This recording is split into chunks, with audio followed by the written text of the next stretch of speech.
민주권을 구현하고 적극 행정 지원을 통해 성장 동력 확보에 기여하는 것을 핵심 과제로 삼고 있습니다. 첫째, 법 체계를 바로 세우고 국민과 기업의 불편을 해소하는 법령 정비입니다. 법제처는 정부 수립 후 최초로 3,494개 행정법 시행령의 전수조사 및 일제 정비를 추진하고 있습니다. 올 초부터 시작돼서 연내 전수조사를 마칠 예정이고, 전수조사로 발굴된 문제의 조항들을 소관 부처들과 협의하여 개정하겠습니다.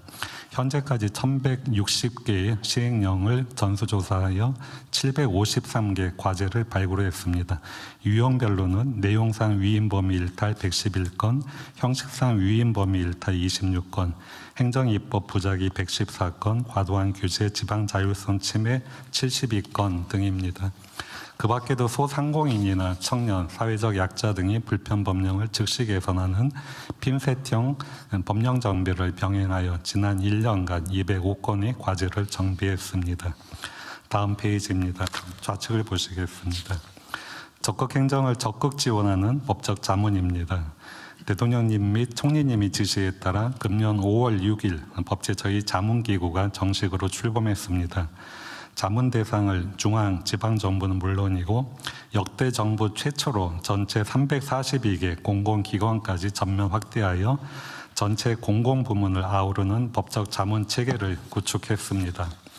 법제처는 국가행정과 행정법령에 대한 전문성을 바탕으로 법적으로 어디까지 정책을 수립하고 집행할 수 있는지 최대한 가능한 범위를 명확히 제시함으로써 적극 행정에 직접적으로 기여할 수 있습니다. 참고로 자문기구 출범 후 3주간 71건의 자문 요청이 접수되었고 평균 처리 일수는 9일로 집계되었습니다. 우측을 보시겠습니다. 국민주권의 토대가 되는 법령 정보 제공입니다.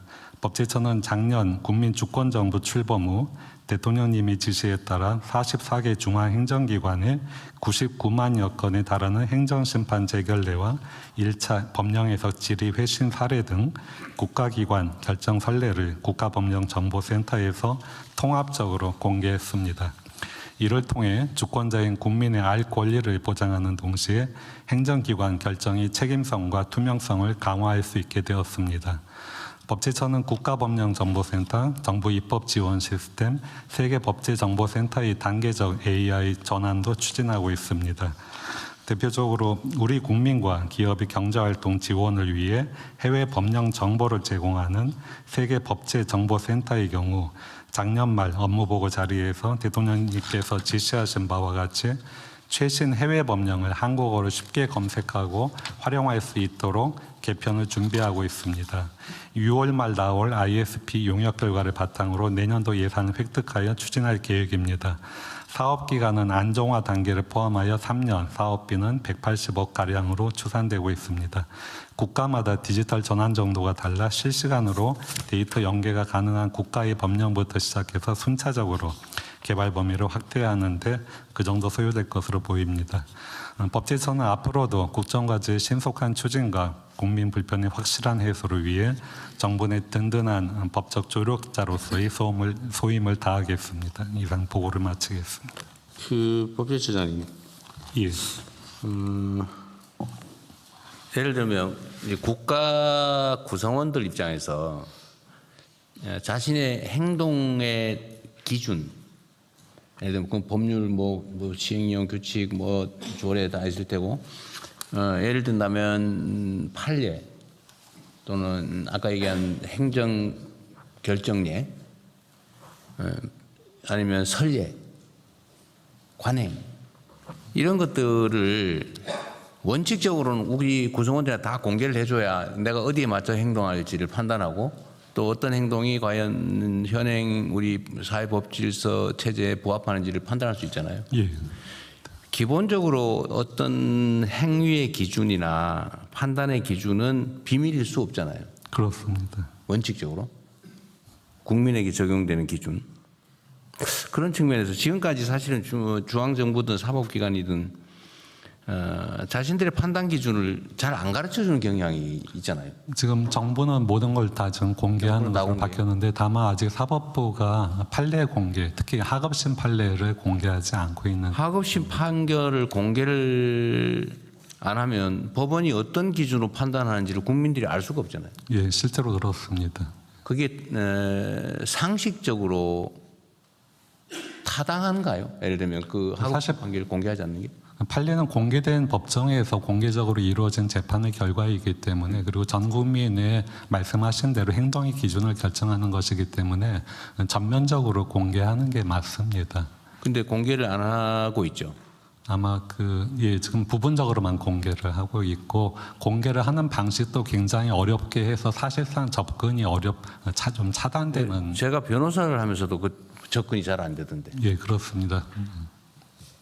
그래 막 부탁해가지고 구하고. 예, 그러니까 지금 그 일산에 있는 그 사법연수원, 그 과거의 그 사법연수원 건물 내에서 가서 그쪽 시스템을 이용해서만 검색을 해야 되고, 또 메모 자체도 불가능하게 되어 있습니다. 보기만 해라. 예, 써가지 마라. 예, 외워라.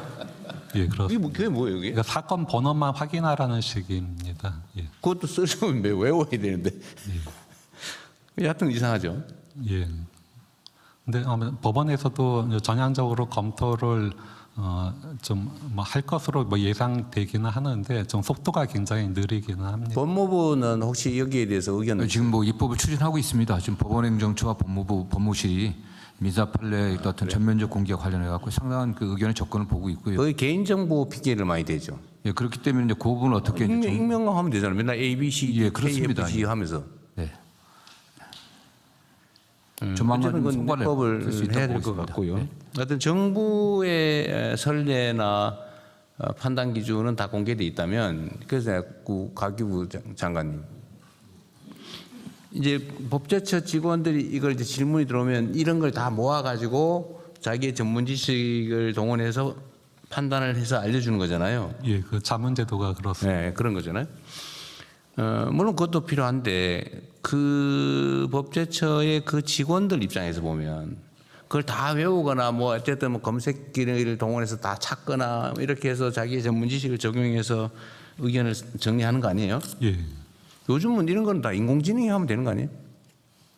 물론 최종 검수는 사람이 해야 되겠죠. 저희가 그 국가법령정보센터 지금 그 국민들이 일일 평균 한 80만 명 가량 이용을 하고 있는데, 거기에 지금 이 법령 관련 모든 정보들을 다 집어넣어놨고, 현재 그 AI 전환 사업을 추진 중입니다. 그래서 아마 내년 한 7월 경에는 시범적으로 그 임의어로 물었을 때 관련된 법령 관련 모든 정보들을 이게 제공받는 그러니까요. 시스템을 그게 구축하게 이제 행정 시스템인데, 내년 7월쯤 어쨌든 이 인공지능을 활용한 검색 시스템을 이제 국민에게 제공할 계획이다 그 말이잖아요. 예, 그렇습니다. 그런데 가위부 장관님 지금 어떠세요? 지금 현재도 그냥 프로그램 적당히 만들면 지금도 별 무리 없이 할 수 있는 일 아닌가요? 적용은 할 수 있는데, 그러니까 사실 지금 이제 이 법률 관련해서 검색되는 이제 AI 시스템이 키워드 베이스로 좀 되어 있습니다.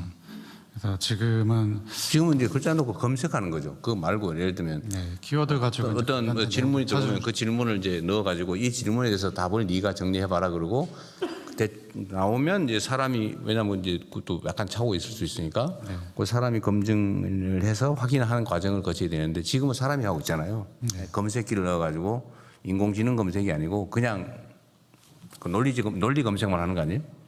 그러니까 그 지금 이제 법제처든 그 법제처 안에 이제 그 생성형 AI 좀 공개된 모델들이 있습니다. 그걸 가지고 적용해서 일부 추가 이제 학습을 하게 되면은 지금 대통령이 말씀하신 것처럼 그냥 말하듯이 이제 질문하고 답을 쉽게 얻을 수 있습니다. 아니, 그러니까 예를 들면 민원이 들어오면 민원 서류를 그대로 입력을 해가지고 스캔해가지고, 스캔하면 요새 다 읽잖아요. 뭐 스캔해서 그것들이 이제 AI가 읽을 수 있는 형태로 이제 읽어서 거기에서 답을 하라는 그 프로그램을 지금이라도 만들어서 쓸 수 있지 않느냐 이 말이죠, 내 말은. 지금도 충분히 적용 가능합니다. 근데 내년 7월까지 갈 필요가 있냐 그 말이지, 내 말은. 아마 지금 근데 이게 이제 우리가 일하는 방식이 그런데 뭐 그거 잘못됐다는 얘기 아닙니다. 이제 우리가 이제 이것도 이제 전면적으로 바꿔야 되는데, 뭘 하려 그러면 업무 용역 이런 일을 해도 되나, 돈 얼마 드나, 그 다음에 한 다음에 이걸 다시 용역을 주어 가지고 판단을 받은 다음에 그래야 이제 책임을 안 지니까 그 다음에 이걸 다시 또 맡겨. 이거 행정 절차에 한 1년 걸리는 거거든요. 근데 왜 그러냐? 이거 내가 보기에는 저번에도 한번 보니까 어느 부처의 담당 공무원이 자기 소관 업무를 이걸로 자기가 설계 뚝딱뚝딱 해가지고 했다고. 아, 재경부서. 여기 재경부가 똑똑해. 예, 감사합니다. 지금 아주 그렇게 하는 사례가 실제 있었잖아요. 그러니까 우리 행정도 이게 이제 책임을 하도 물어대니까 다 용역을 주느라고 이러는 거거든요. 내가 보기에는 지금 상태에서도 필요한 요소만 정확하게 그 요청을 받으면 그걸 넣어서 프로그램 만들어가지고 지금 당장 예를 들면 그 조사관들이 질문 들어오는 거 답변해 주는 그 담당 요원들이 있을 거 아니에요. 그 사람들이 쓸 수 있게 해주는 거는 그리 오래 걸리지 않을 것 같은데 어떠세요? 그 대통령이 말씀하신 것처럼 각 부처에서 지금 그런 일들을 데이터만 정확하게 기본 데이터만 네, 너무 읽을 수 있게 어렵게 해주면. 생각하는데 저희 과기정통부에서도 그 R&D 과제 예산 심의하는 것을 AI가 이제 심의하는 것을 도와주는 1차 심의를 하는 에이전트를 저희가 만들었습니다. 근데 사실 그렇게 오랜 시간 걸리지 않고요. 데이터 정리만 잘 해두면은 금방 만들 수 있습니다. 그러면은 자, 우리가 이제 앞으로 이제 국정도 그렇고 모든 행정 자체를 지금과는 생각을 완전히 바꿔야 된단 말이에요. 지금까지는 컴퓨터라고 하는 게 그냥 논리적인 검색까지만 해주는 걸 우리가 알았는데 지금은 똑똑한 공부한 사람 수준의 일을 인공지능이 해주는 시대가 이미 도래해버렸잖아요. 활용을 못하고 있을 뿐이거든요. 그러니까 이게 공무원들이 국가공무원, 지방공무원에서 한 200만 명 되나요? 100만 명이랬나? 160만. 160만. 이 160만이 옛날 같은 방식으로 막 손으로 쓰고 컴퓨터에 검색하고 그 막 손으로 타자 쳐서 입력하고 이런 것들을 이제는 벗어날 때가 됐다니까요. 국가 행정부터 효율화해야 될 거 아니냐 그 말이죠. 뭐 더군다나 이제 데이터가 워낙 많아져 가지고 사람 손과 눈으로 하기 어려운 시대가 왔잖아요. 그러면은 과기부에서 하든지 기본적으로 각 부처들이 조사하고 분석하고 판단하고 하는 일들을 1차적으로는 인공지능을 빨리 활용을 해야 될 것 같아요. 그 똑똑하고 아주 경험 많은 최고참 사무관 이상의 일을 하잖아요. 그런데 그거를 신임 사무관들 막 일 시켜가지고 가르쳐가면서 그 손으로 막 밤새가면서 눈 비벼가면서 이럴 필요가 없는 시대 아니냐 그 말이에요. 그거를 일단 법무 자문 해주는 시스템부터 한번 만들어가지고 서비스를 한번 주시면 어떨까요? 근데 현실적으로 저희가 정비 업무에도 그 사용자들이 그 AI 전환을 시도를 해봤는데 결과물이 굉장히 아직은 낮은 수준이라 실질적으로 이렇게 의미 있는 인력을 대체할 수 있는 정도는 아직은 안 나옵니다. 그게 이제 차이일 것 같은데요. 물론 그럴 가능성이 있는데 지금의 이거 AI 수준이 질문을 어떻게 하느냐에 따라서 완전히 그 결과물이 질적으로 다르지 않아요? 질문을 어떻게 하느냐에 따라서 질문이 정말로 복합적이고 빠진 거 없이 다 변수들 다 넣으면 충실하게 나오는데 질문을 간단하게 하면 간단히 하잖아요. 지금 저기 법제처장이 말씀하신 저 문제도 해결을 할 수 있어요? 지금 법제처장님 얘기하신 내용들은 사실 지금 AI가 좀 어느 정도 그 기본적인 지능을 갖추고 있고, 그러니까 거기에 이제 법제처의 데이터들을 잘 정비해서 넣어야 되는데 아마 그 데이터 그 정비 과정에서 좀 시간이나 좀 수준 차이가 좀 있을 수 있을 것 같습니다. 데이터를 완결적으로 다 접근할 수 있게 해놨느냐가 첫째 문제일 거고, 맞습니다. 두 번째는 그거를 어떻게 읽고 분석할지의 기준을 다 잘 설정을 해줘야 되는데 그게 약간 부족할 수도 있고, 이 두 가지가 겹치면 약간 부실한 결과가 나오겠죠. 네, 맞습니다. 그래서 저는 그 법제처랑 저 같이 이제 좀 이런 어떤 데이터 정비 작업을 한번 해보시죠. 빨리 좀 일단 해서 요거부터. 지금은 이제 사실 예전에는 또 AI에 그 맞게 또 다 이렇게 이 데이터를 다 정비를 했었어야 되는데 이제 AI가 이제 알아서 그런 다 읽을 수 있습니다. 읽을 수 있는 형태로만 전환이 되면은 그 쉽게 학습을 시킬 수 있습니다. 그래서 그 논의를 좀 같이 같이 저랑 하십시오. 뭐 그것도 데이터가 진행 중이긴 합니다. 문제가 있으면 변형도 좀 해야 될 거고요. 네, 데이터처장입니다. 그냥 마저 진행하십시오. 아닙니다. 그 말씀을 좀 드리려고 합니다. 네. 그 지금 대통령이 말씀하신 게 법제처